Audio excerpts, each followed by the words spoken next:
자, 여러분 안녕하세요. 김동규 교수입니다. 자, 저번에 우리가 시의 날개 위에 괴테와 음악에 대해서 이제 다 하지 못하고 157쪽까지 했죠, 아마. 그래서 오늘은 150 조금 더 올라가야 되겠네요.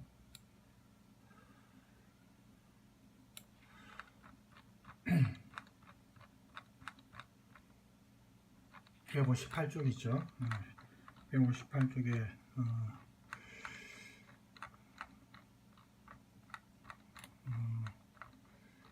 여기 맞네요. 자, 독일의 예술가곡과 괴테의 예술가곡 미학 이제 남은 부분 오늘 하겠습니다. 자, 그래서 세로로 찍다가 가로로만 이게 조금 화면이 전체로 나오게 했는데 이게 여러분 보기에 편한 것 같아요. 다른 과목도 이렇게 지금 저번 주부터 이렇게 찍고 있습니다. 조금 더 선명하지는 않을 겁니다. 그 세로로 화면은 작아도 세로로 찍은 게 조금 더 선명했죠. 자, 그리고 들어가기 전에 괴테의 생가 쪽 제가 자료를 찾은 걸 보여드리겠습니다. 여기 보면은 괴테하우스 혹시 독일에 가본 분 계시는지 모르겠는데 괴테의 생가입니다. 그래서 젊은 베네테의 슬픔을 또 집필할 때 이탈리아 여행을 기획할 때 괴테 생가가 제가 독일에 유학할 때도 간 적이 있는데 실제로 가보면은 굉장히 아주 아담하고 작습니다. 조금 화면을 한번 볼까요? 세로로 놨나? 가로로 찍으니까 옆에 화면이 조금 그랬는데 그래서 이렇게 안에 보면은 물론 뭐 사람 사는 집이 뭐 다 그렇지만은 아주 아담하죠. 여기 보세요. 여러 나라 언어로 또 설명도 잘 돼 있어. 우리 한국어로도 또 설명돼 있습니다. 여기 이제 그때 반신상, 그죠? 네, 나오죠.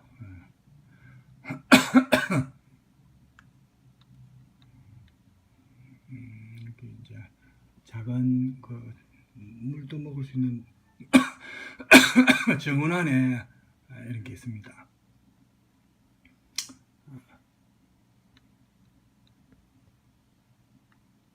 괴테 지금 너무 잘 살았어요.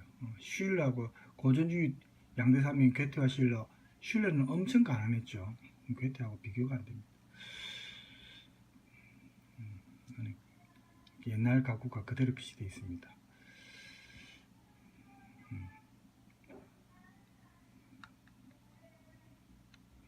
계단을 해서 올라가고 이제 안에 가면은 이렇게 액자 속에 괴테와 관련된 그림들이 많이 사진이 걸려 있습니다. 액자 속에. 좀 가까이서 찍은 겁니다. 주로 이제 토론하고 사람들 왔을 때 담소 나누는 그런 장소고, 이름이 패킹 북경방, 약간 북경식이죠. 네, 중국 그런 느낌 나죠. 여기는 이제 음악가들, 우리 괴테와 지금 음악에 관련되어 있는데 음악가들 사진도 많이 있어요.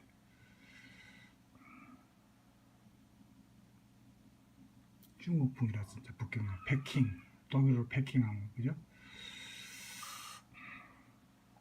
자, 이 화면 해두고 뭐 우리가 또 조금 화면이 또 다른 화면 나중에 한 번씩 제가 바꿔드리겠습니다. 여러분 그 교재 아까 158쪽에 보면은 내가 저번 시간에 우리가 하던 그 예술가곡, 독일 예술가곡과 관련된 내용이 조금 더 남아 있습니다. 그래서 주로 우리가 사조로 치면은 낭만주의가 연관성이 또 있죠. 낭만주의가 문학에서는 시기적으로 보면 1790년에서 1830년경을 말하죠. 우리 잠깐만요. 교재 없는 사람을 위해서 교재 조금 여기 나오죠. 낭만주의가 문학에서는 1790년에서 1830년경. 그래서 음악으로는 1814년에서 1890년 이렇게 보통 황금기였는데 뭐 다른 사조도 그렇지만 문학이 먼저 보통 나오죠. 그 앞에 사조와 반대되는 사조가 주로 변화를 주도하는 거죠. 그 다음에 이제 문학 말고 다른 예술 장르가 그 뒤를 보통 있습니다. 그래서 낭만주도 역시 문학에서 시작해가 음악에 이제 영향을 끼치게 되는데 이 시대의 언어를 음악으로 표현하려는 노력이 저번 시간에도 우리가 했지만 기악 음악에서 거기에서는 이제 표제 음악, 독일어로 프로그램 무직, 그죠? 그다음 성악 음악에서는 예술 가곡으로 쿤스트 리트라죠. 여기 나와 있죠. 쿤스트 리트로 그렇게 나옵니다. 그래서 이렇게 예술 가곡이 발달한 것은 낭만주의의 영향, 그런 특징, 이걸 이제 많이 영향을 받았고, 그래서 이런 예술 가곡이 18세기에서 20세기 사이에 보통 많이 나온 성악곡들이 있는데 그런 어떤 문학적인 시에다가 음악이 독특하게 결합된 그런 형태입니다. 그래서 이런 게 이제 독일만의 예술 가곡이죠. 그래서 독일은 운율도 중요하지만 또 가사 내용을 중요시하니까 예술 가곡 같은 경우는 그래서 많은 예술 가곡 작곡가들이 특히 괴테의 시에 많이 붙였답니다. 작곡을. 그래서 음악가들이 뭐 자기들 자의적으로 임의적으로 작품을 골랐겠지만 유독 괴테가 많다는 것은 역시 괴테에 대한 사랑이 굉장했다는 걸 우리가 유추할 수 있겠죠. 그래서 이 괴테 작품의 어떤 근간이 토대가 보면은 음악적인 특징이 있다라는 것을 앞선 시간에도 그런 얘기가 많이 나왔지만 우리가 알 수가 있습니다. 그래서 괴테 시가 어쨌든 읽는 사람을 하여금 감동을 주니까 이 작곡가들이 많이 애용을 했고 베토벤하고 괴테가 실제로 만난 건 한 번밖에 없댔죠. 베토벤도 어쨌든 괴테에 대해서 자기가 그런 괴테를 굉장히 존경한다는 말을 한 적이 있죠. 그래서 이런 게 이제 어쨌든 간에 괴테 시가 많이 애용됐다는 것을 알 수가 있습니다. 자, 아까 괴테 생가 쪽 여기 시의 내용도 그렇고 또 괴테의 시는 내용도 그렇지만 운율을 또 괴테가 많이 따지니까 이런 것도 작곡하기에 어쨌든 메리트가 되는 겁니다. 그래서 괴테의 이런 언어, 시적 언어를 마주하게 되면 그 읽는 사람들이 스스로 마음이 동요된답니다. 작곡을 하고 싶다는 마음이 일어나는 거죠. 그래서 괴테 언어가 마치 영혼을 거쳐서 나온 것 같기도 하다. 뭐 이런 식으로 또 참여하죠. 로멜 롤랑의 이제 괴테와 베토벤이라는 책에 그런 내용이 나온답니다. 괴테 시는 그 시에 담겨 있는 이런 운율적인 요소, 그리고 또 형식으로서 또 보면 규칙적이고 반복적인 그런 율격이 보통 괴테 시에 많이 이제 괴테가 그런 걸 신경 쓰면서 시를 쓰니까 이런 게 노래로 특히 가곡으로 작곡하기에는 굉장히 적합하더라. 그래서 다른 사람들 시보다 많이 애용이 된 거죠. 괴테가 라이프치히 대학 시절의 친구였던 브라이트 코프라는 친구가 있는데 이 사람이 처음으로 괴테 시에 곡을 붙였다고 합니다. 그 이후에 2,000명 정도가 넘는 작곡가들이 괴테 시를 음악으로 만들었답니다. 그러니까 굉장하죠. 그죠? 대표적 작곡가들 보면 우리가 아는 이 친구 외에도 젤트, 베토벤, 슈베르트, 슈만, 브람스 엄청나게 유명한 사람들이 괴테 시를 이제 애용을 했습니다. 그래서 예술 가곡에서 이 시와 음악은 아주 긴밀한 서로 관련성이 있고 예술 가곡과 관련된 시는 괴테 외에도 사실은 또 많이 애용된 사람들이 우리가 알고 있는 하이니히 하이네, 또 프리드리히 슐러 이런 사람들이 많이 애용이 됐습니다. 그래서 작곡가들이 이 사람들의 시를 나름대로 해석을 하면서 그 시의 분위기와 느낌을 음악으로 이제 작곡한 거죠. 그래서 작곡가들은 이런 중요한 말의 음에는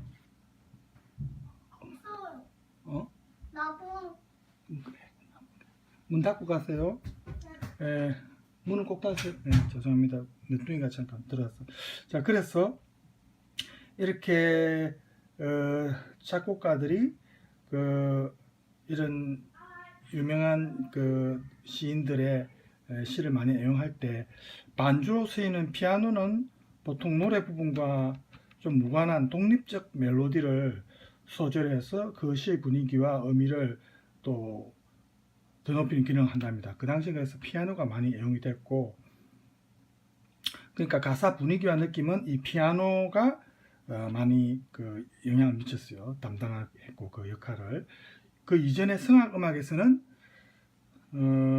반주가 성악의 부수적 역할을 했다면 이 독일 예술 가곡에서는 이 반주가 이제 보조 수단이 아니고 시의 노래와 어우러져서 굉장히 중요한 역할을 한 겁니다. 그래서 예술 가곡은 말하자면 문학과 음악이 서로 조화를 이루는 것이다. 서로 균등하게. 예. 그래서 문학 작품에 가락을 붙여서 하나의 음악을 만들어 완성해내고, 이렇게 시와 피아노 반주 또 사람의 노래, 이렇게 세 요소가 잘 조화된 복합 예술 작품이 예술 가곡이다. 이렇게 우리가 말을 할 수 있습니다. 시에서 느끼는 이런 감정적인 요소와 의미를 음악에 생생하게 표현하고, 음악도 시에서 많은 영향을 받고 서로 이렇게 커뮤니케이션이 이루어지는 거죠.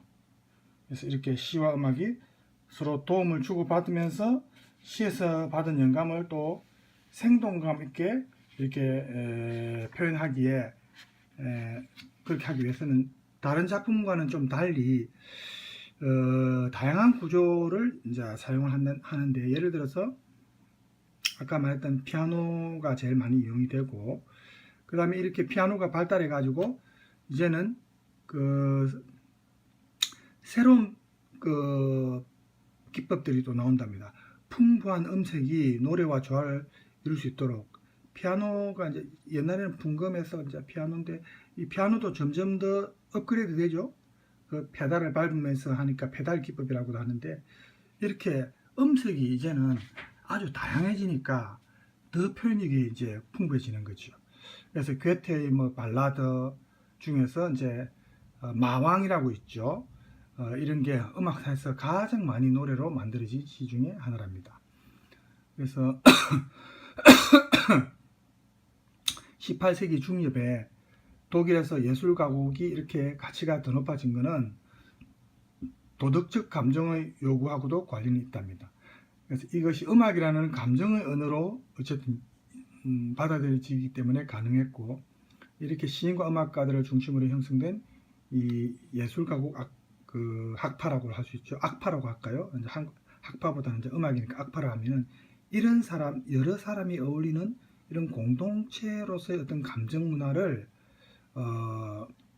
도모하기 위해서 이제 좋은 시를 노래 부를 수 있는 멜로디로 이제 작곡을 해가지고 널리 보급한다, 이런 목적이 있었습니다. 그래서 이렇게 단순하고 좀 소박한 인간적인 감정을 형성해서 그 당시 사회에 이제 사람들끼리 서로 결속을 다지고 뭐 이런 것도 이제 가능하게 했다는 역할이 크다 이 말이죠. 그래서 멘델스존의 스승이었던 그 친구 괴테의 친구인데 젤트라고 있습니다. 이 사람이 그 당시 베를린 예술 가곡 악파의 대표자인데, 괴테의 이 예술 가곡 미학은 이 젤트의 영향을 많이 받았답니다. 그래서 베를린 예술 가곡 악파의 작가들이 작곡한 이 예술 가곡은 보면은 언어와 음악이 이제 조화를 이루는데 약간의 더 우위를 만약에 둔다면 언어에 좀 더 우위를 둔답니다. 그러니까 아까 가사 내용이 중요하다고 했죠. 그죠? 예. 그런 게 이제 조금 독일 예술 가곡의 특징 중에 하나고, 시의 내용을 이렇게 음악의 힘으로 재구성하는 예술 가곡은 어쨌든 독일만의 좀 고유한 독특한 형태의 가곡이다, 이렇게 볼 수 있습니다. 그 다음에 이제 뭐 단순성이라는 개념이 이제 우리가 많이 언급이 되지만, 우리가 조금 이 표현을 오해하면 안 된댔죠. 단순성은 우리 고대 그리스 미학에서, 여러분 독일 문학사 배울 때 이런 표현을 들었는지 모르겠는데, 간단하다는 의미는 아니라고 했죠. 예. 그래서 이게 뭐라고 할까요? 자연 그 예술 작품에서 좀 본질적이고 원초적인 순수하고 예? 그런 어떤 의미. 고대 그리스 미학과 관련해서 이 단순성이라는 것은 좀 진실하고 또 선한 것, 또 아름다운 것, 뭐 이런 걸 모두 통칭하는 표현이라고 생각할 수 있습니다. 그래서 예술 작품의 단순성에는 진실한 현실이 다른 것과 섞이지 않은 그런 상태, 순수한 상태의 아름다움이 나와야 된다, 나타나야 된다. 이것은 정신을 감각적인 것으로부터 해방시키는 것이다. 즉, 진실되고 선한 것으로 다시 돌아오게 하는 것이다. 이렇게 이제 의미를 부여하고 있습니다. 이게 이제 고대 그리스 예술에서의 단순성, 예술론에서 단순성이라는 표현입니다. 우리가 그냥 저 사람 단순하다. 그때 단순한다는 의미하고는 다르다는 거죠. 예. 고대 그리스 작품 중에 라오콘 조각품에서 이런 자연스러운 하모니를 많이 느낀다. 그 이제 빈켈만이 한 말이 있죠. 고대 그리스 예술품에서 나타나는 숭고한 단순성, 고유한 위대성 이런 말 있잖아요. 독일어로 Edle Einfalt und stille Größe. 독일 문학사 배운 사람은 이런 표현 혹시 들어본 기억 있습니까? 빈켈만이 한 말. Edle Einfalt und stille Größe. 이걸 이제 번역해가지고 보통 이렇게 표현하죠. 숭고한 단순성과 고요한 위대함, 위대성. 이런 표현에서 나오는 단순성입니다. 그래서 이런 그리스 조각품에 나타나는 단순성과 조화, 이런 게 이상적인 아름다움으로 간주하는 거죠. 그래서 이런 인간 중심적인 예술론이 괴테나 실러 같은 고전주의자들한테 그리고 또 음악 이론가들한테 많은 영향을 끼쳤습니다. 그래서 어쨌든 이 독일의 예술 가곡은 아까 낭만주의 영향을 많이 받았다지만 사조를 이제 두 개 꼽으면 낭만주의하고 이제 고전주의까지도 이제 합치는 거죠. 같이 두 개 다 영향을 끼쳤고, 고대 그리스의 인간이 자신의 본질을 이렇게 굉장히 인간의 본질을 이제 중요시 했다면은 이제 그리스 조각품에서 아까 라오콘 같은 그런 조각품에서 나온 데 있죠. 이런 단순성이. 그래서 이런 단순성이 계몽주의 사조가 나타난 그 이후에는 이게 문학과 음악의 어울림인 이 예술 가곡에서 나타난다. 사람들이 이렇게 본 겁니다. 고전주의의 아까 말했던 그런 미적 이상, 이 단순성이 그 이후에는 문학과 음악의 어울림인 이 예술 가곡 여기서 나타난다. 이렇게 본 거죠. 그러니까 예술 가곡은 굉장히 어쨌든 가치를 높이 평가한 겁니다. 자, 어쨌든 이게 독일 가곡의 특징입니다. 다른 나라 가곡하고는 조금 다르죠. 예술 가곡이라는 게. 자, 그 다음에 여러분 텍스트 162쪽에 보면은, 자, 텍스트 화면으로 한번 들어가 볼까요? 162쪽입니다. 여기 텍스트를 출력해 놨겠죠? 텍스트를 출력을 해야 됩니다. 시험 칠 때도 혹시 필요할 수도 있고 하니까. 자, 여기입니다. 자, 물을 한 잔 마셔가겠습니다. 아직도 기침이 한 번씩. 수업 찍을 때마다 다른 과목도 그렇고 자꾸 기침이 이래 녹음에 들어가서 참 좀 민망한데 저도 뭐 어쩔 수 없네요. 이게 뭐 감기도 아니면서 어쨌든 막 조금 골질적으로 그래 돼 버렸어요. 가만히 말 안 할 때는 기침이 잘 안 나옵니다. 이 말할 때 근데 내가 말하면서 먹고 사는 직업인데 말을 안 할 수도 없고. 자, 어쨌든 여러분 162쪽입니다. 괴테 예술 가곡 미학 요 부분을 이제 참조하세요. 자, 아까 괴테의 생각 중에 이제 다른 화면 한번 가볼까요?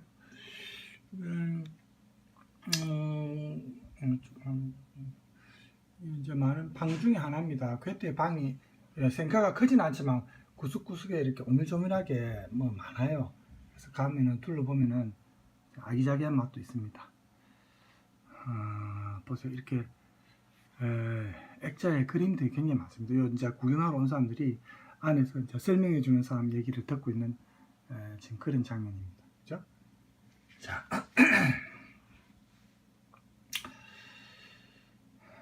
자, 일단 이 화면 고정시키고 조금 이제 내용을 하다가 또 다른 화면 해드릴게요. 괴테 예술 가곡 미학 같은 경우는 자, 예술 가곡에서 추구된 이런 아까 말했던 단순성 이념에 최고의 가치를 부여했는데 괴테는 그래서 음악가들에게 시인들과의 공동 작업을 많이 중요시했습니다. 요구했습니다. 괴테에게 있어서 이 음악과 언어가 서로 통합하고 조화를 이루는 것은 굉장히 중요했고, 또 괴테의 관심사는 이렇게 색과 두 현상을 이렇게 나타나게 하는 한 차원 더 높은 법칙을 찾는 거였습니다. 그래서 괴테의 음악론은 물리적 의미에서는 그 음향학이죠. 음향학으로 돌아가는 것만을 의미하는 건 아닙니다. 괴테의 음악 예술은 인간 자체에서 나오는 것, 즉 우리 인간 스스로가 하나의 울리는 도구다. 인간 자체가 하나의 음악 도구다, 이렇게 보는 거죠. 그래서 음악 이념은 음의 세계가 목소리로부터 귀로 이렇게 이제 전해질 때 그런 과정에서 어떤 감동을, 윤리적 감동이든 또 감각적인 것은 이런 게 사람마다 다르겠지만 이런 감동을 불러일으킨다, 이렇게 본 겁니다. 그래서 그 근원적 현상이 괴테가 봤을 때는 바로 노래다. 노래는 길들여서 교육에 의해서 익혀진 것이 아니라 주어진 것이, 그 사람 자체에 내서 선천적으로 주어진 것이 그 사람의 어떤 인생 경험을 통해서, 그죠? 그런 게 이제 하나의 또 악기 도구처럼 울려 나오는 거다. 자, 문학적으로 어쨌든 표현했죠. 그래서 이런 교육적 취지의 효과적인 전달을 위해서 시인과 작곡가에게 쉽게 이해할 수 있는 좀 어법, 좀 투명하고 명백한 어법, 노래의 가사가 너무 어려우면 안 되겠죠. 그죠? 그런 게 이제 필요했고, 예술 가곡 작곡가에게 요청되는 것은 이런 언어와 음악이 조화를 이루어야 된다, 통일되어야 된다. 그 다음에 이때 언어는 우리 인간의 어떤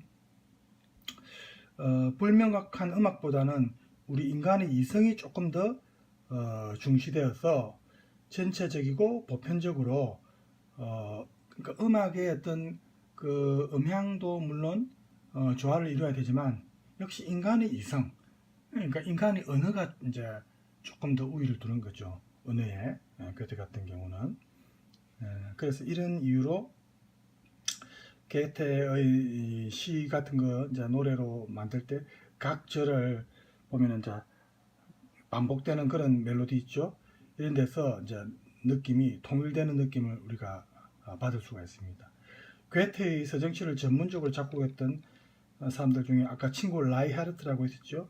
이 사람이 괴테에게 있어서 음악적인 주제들을 논의할 수 있는 작곡가로서 이 두 사람이, 괴테하고 친구 라이하르트가 서로 굉장히 친밀했는데, 괴테의 시를 바탕으로 한 작곡가들이 많이 나올 수 있는 계기를 이 라이하르트가 어쨌든 주도적으로 했습니다. 만들었습니다.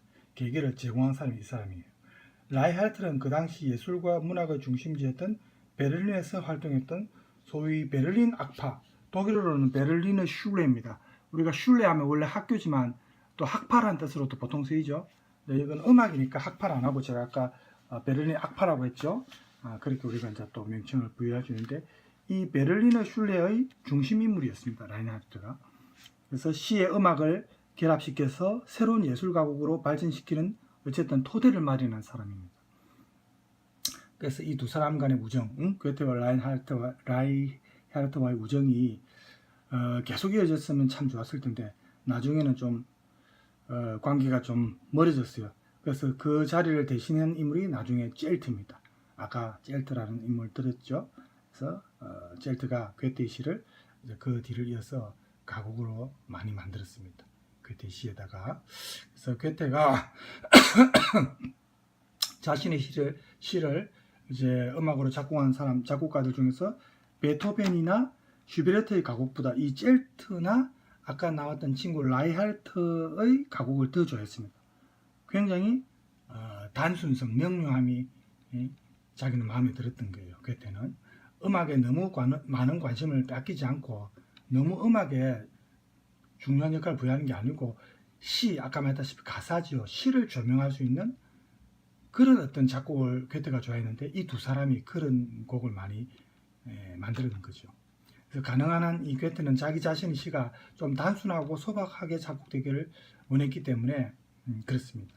왜냐하면 이제 음악이 이 시의 정취를 파괴하면 안 된다. 괴테는 항상 그런 생각을 했어요. 예, 그래서 이 두 사람이 어쨌든 괴테하고 맞은 거예요. 괴테의 이런 시적인 정치는 인위적인 관습에 물들지 않은 어떤 자연과 조화를 이루는 것이고, 또 뭐 이론적 규칙이나 뭐 이런 거를 통해서가 아니고 영감을 통해서, 그죠? 자연스러운 어떤 영감을 통해서 표현되는 것이다. 그래서 괴테에게 시적인 것은 꾸밈없는 자연적인 감정이 드러나는 것이 중요했습니다. 괴테의 작품들이 이렇게 자연관에 보통 토대를 두고 있고, 또 작품 속 인물들의 삶을 쭉 보면 주로 근원으로 해결하는 자연적인 어떤 법칙들이 보통 나오죠. 우리 괴테의 교양소설 중에 빌헬름 마이스터의 수업시대, 그죠? 빌헬름 마이스터 레르야, 원어가 그랬죠.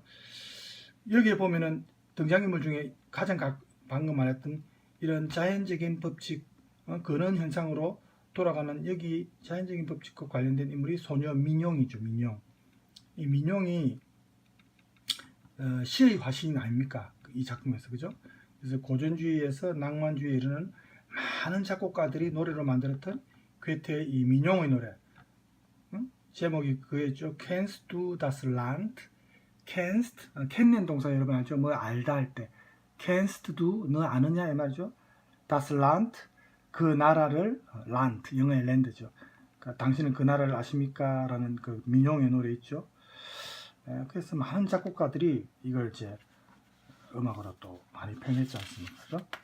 그런 게 이제 괴테의 작품 중에서 민용의 노래가 이제 많이 이용이 됐고, 그 다음에 보니까 그 괴테가 이제 한 말 중에 아리아는 순간적인 감정을 표현하는 것이기 때문에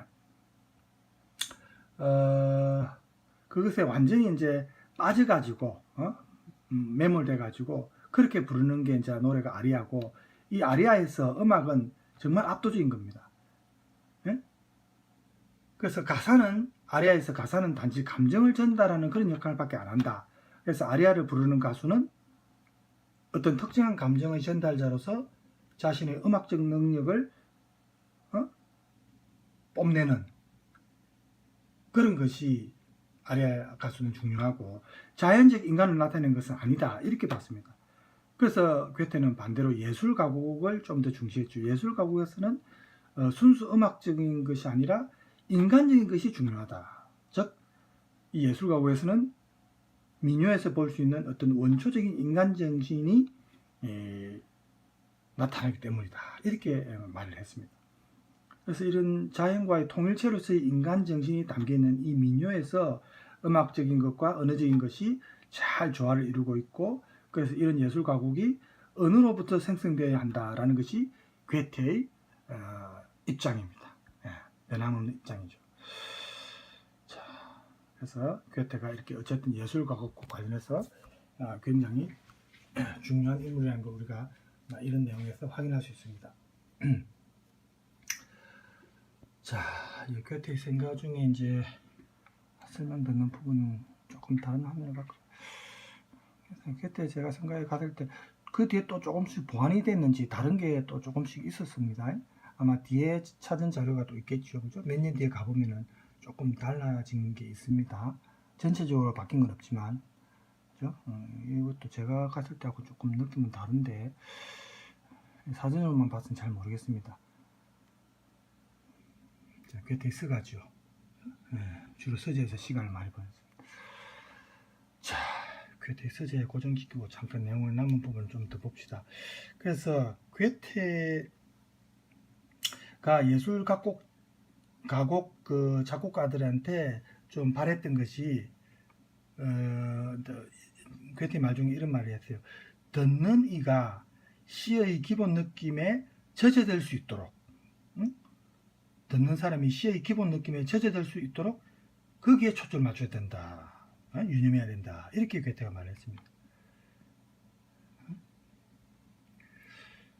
그래서 보통 이걸 문학적으로 음해화적 기법 이런 말도 합니다. 해화라는 말은 여러분 알듯 그림을 의미하는 거죠. 음은 이제 음악에서의 그 음이니까 음해화적인 기법 이렇게도 말을 합니다. 그때 방금 이 표현을. 그래서 자연의 소리, 예를 들어서 뭐 냇물 흐르는 소리나 천둥 번개 치는 소리나 이런 거를 음으로 그려내는 것은 그려내는 거를 괴테는 아름답게 생각 안 했습니다. 슈베르트가 작곡한 괴테의 발라드 아까 마왕 있죠? 이 괴테가 그래서 별로 좋아 안 했답니다. 사람마다 취향이 다르겠지만 괴테는 이런 음보다는 물론 음도 뭐 역할이 없는 건 아니지만 그 시적인 내용 자체를 괴테가 중시했으니까.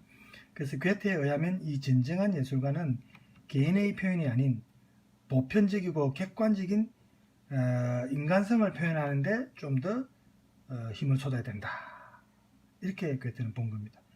그래서 괴테는 시에 내재되어 있는 이 서정적인 성격이 음악을 통해서 이제 귀를 통해서 감각적으로 인지되어질 수 있다. 이렇게 본 거죠. 그래서 괴테에게 예술 가곡은 음해화적 표현이 아닌 좀 상징적인 표현이 되어야 되고 또 식구라든지 이런 시행에 잘 맞는 음악적 형식이 괴테가 추구했던 예술 가곡이다 이렇게 볼 수 있습니다. 그렇죠? 그래서 우리가 이제 벌써 결론으로 가는데 저기 여러분 책에 이제 165쪽에 보면은 여러분 여기 이쪽으로 될까요? 여기.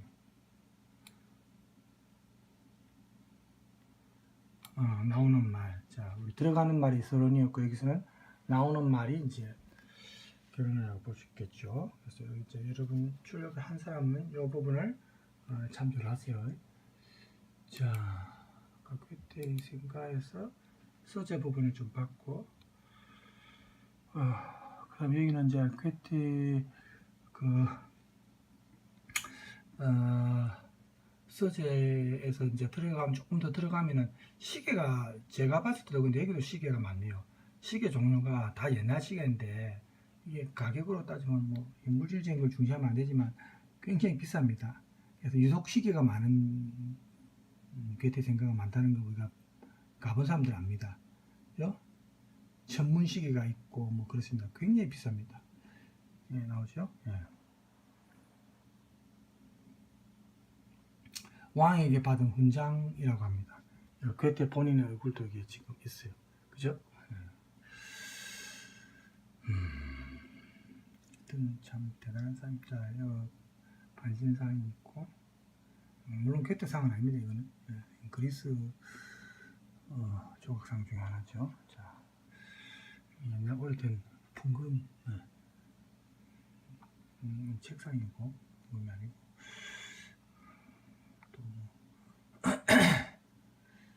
뭐 하여튼 작은 박물관 같아요. 가보면은 괴테 작품과 연관된 그런 것도 또 많이 있거든요. 사람들이 이렇게 안에 들어가서 움직이는 거 보이죠? 인형극장, 그 빌헬름 마이스터레르야에도 나오잖아요, 그죠? 영상실 이런 것들. 괴테 무세움, 박물관 이렇게 돼 있죠.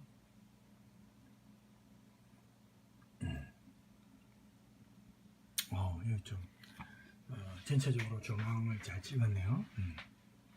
이 화면에 고정시키고 결론을 잠깐 맞아 봅시다. 자, 그래서 음악 전문가들은 괴테의 그 음악적 자질을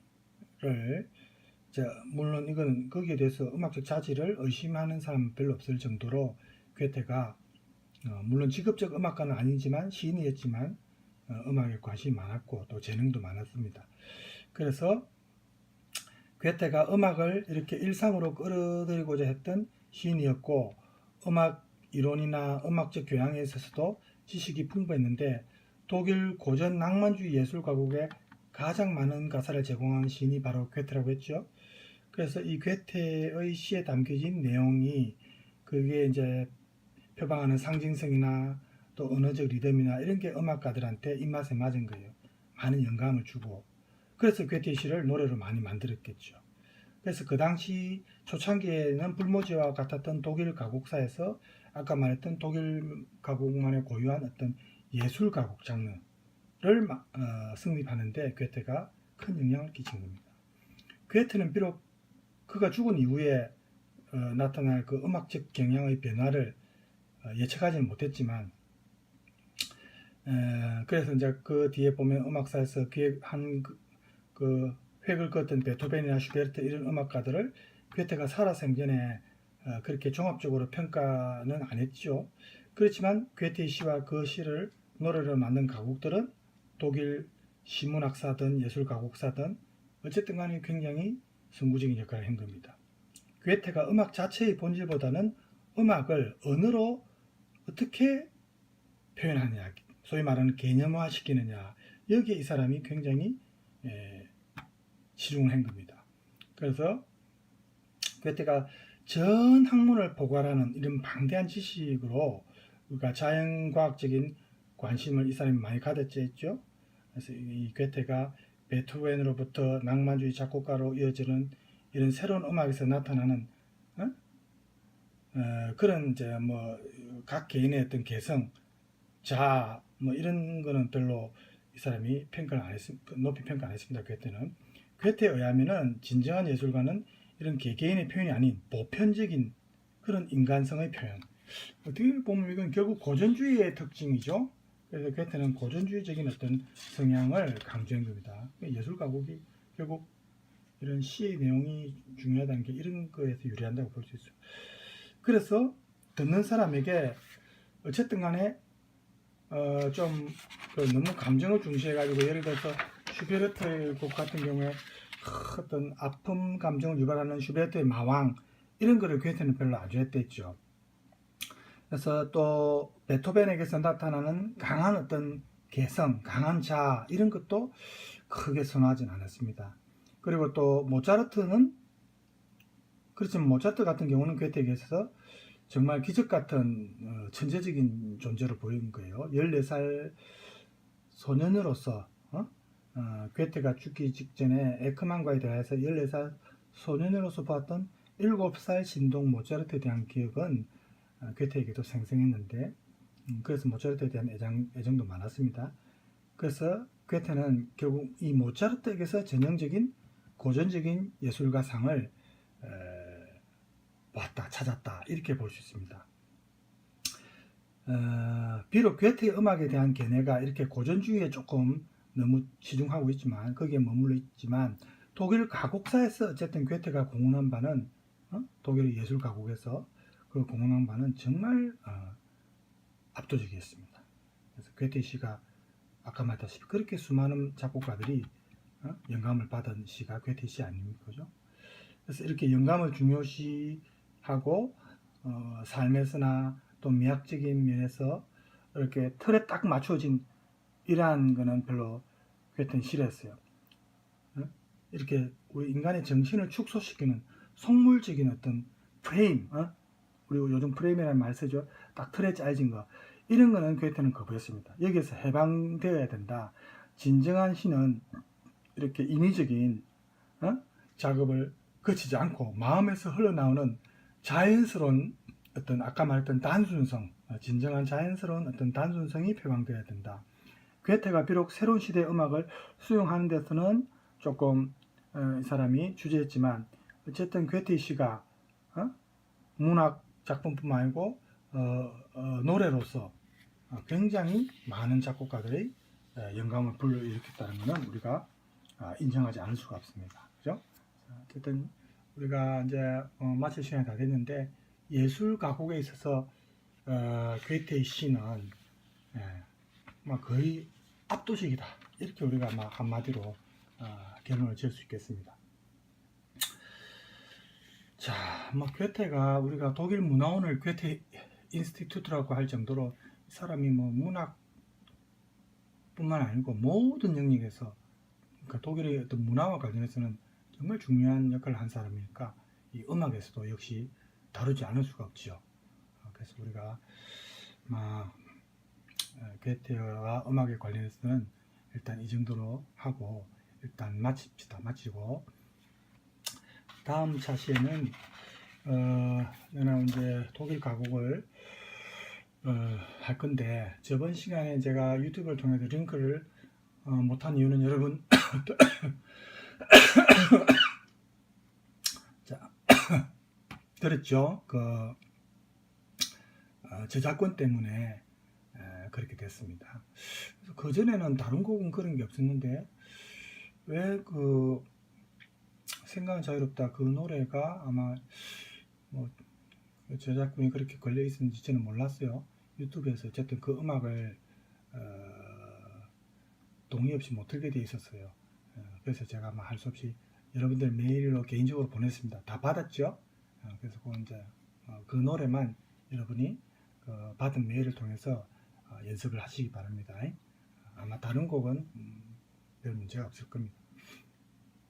자, 그러면 다음 시간에서는 독일 가곡과 다시 만나도록 하겠습니다. 여러분 오늘 수업 수고했습니다.